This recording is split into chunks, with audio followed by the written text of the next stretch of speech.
Hello, Aquarius, Sun, Rising, and Venus signs. Kamusta kayo? Sana po'y nasa mabuti kayong kalagayan. Welcome back po sa Star Tarot. Kung bago kayo rito, welcome din kayo. Thank you sa inyong support. I truly appreciate it. God bless you all. Aquarius, po na mensahe ninyo ay yes. Napakaganda. This is a yes na may exclamation point. So, this could be something na baka merong biyayang parating or baka merong kayong answered prayer dito na mapapasabi talaga kayo ng yes, yes, yung ganon. Or probably, you're having a conversation with someone at siguro importante ito at maaring kayo magsasabi ng yes or baka yung kausap ninyo, yun ang magsasabi ng yes sa inyo. It is also possible na baka may question kayo or guidance na hinihingi from the divine at maaaring naghihingi kayo ng specific sign and this could be it. No? Baka sinasabi sa inyo dito na yes, it is a yes, so go for it. No? Yung ganon, parang green light. No? This serves as a green light para sa inyo na sige, go for it, gawin mo na. No? You're on the right path. Get more information, Aquarius. No? Kung meron kayong kailangang gawa na, no? Maaaring teka lang, no? Hold on for quite a bit para nang sa gayon ang tawag dito, makuha pa ninyo yung more information, kumbaga, no? Makuha pa ninyo ang more information para nang sa gayon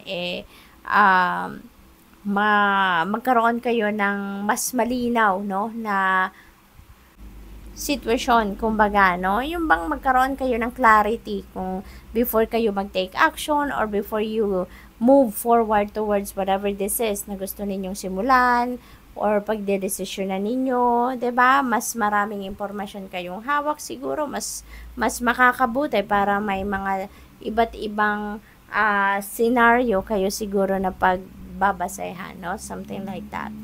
What else? We have abundance, Aquarius, napakagandang energy naman ito sa inyo. Magkakaroon na kayo ng kaluwagan, no? Abundance, kasaganaan sa pera. This is really beautiful.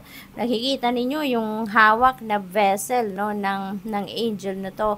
Gold coins ang laman.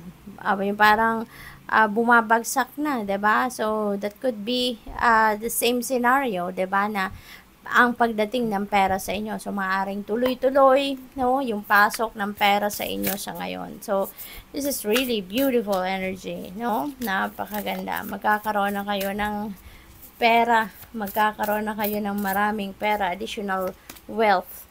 Magic Guardian, unlock the magic within. Ayan. So there is also an opportunity given to you ngayon, Aquarius, no, na ilabas ninyo yung magic ninyo. Maaring ito yung mga talents, skills, and gifts ninyo na siguro hindi ninyo inilalabas, siguro hindi pa ninyo ito na i-share sa iba, yung ganon, at saka probably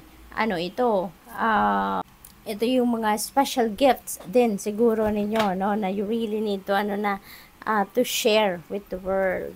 What else? We have traveler, move in a new direction. Ayan, so may travel dito si Aquarius. You're heading towards a journey dito na siguro baka kung hindi pasyal ito, baka yung travel na to could be relocation, ano? Baka magma-migrate ng iba sa inyo sa ibang bansa, maaaring ganon, or probably then na related din ito sa expansion ninyo, maaaring studies or negosyo siguro, no, yung travel na to. It could also be detour, no? Baka merong detour na gagawin ng iba sa inyo dito. Let's say for example, desidido na kayo na yung venture na gagawin ninyo is nandito. Let's say nasa point A, no, papunta na kayo doon, nakapaghanda na kayo lahat, and maybe there are for some reason merong ibang opportunity na dumating, pumasok, and you are changing mind, 'di ba? At magkakaroon kayo ng detour and you're going to change direction. You're going to change the path that you are heading. So posible din yan. Direction guardian, ayan, choose your path. Ito na nga. So, siguro, ang iba sa inyo dito, mag-related dito sa bawat isa, no? So, siguro, meron kayong iba't ibang options na sa ngayon. Maaring maraming dumating, no? Na iba't ibang posibilidad at oportunidad sa inyo dito, no? Wherein you were able to choose your path, you were able to choose direction, no? Na siguro mas mabuti, sa tingin ninyo mas mabuti, mas maigi, no?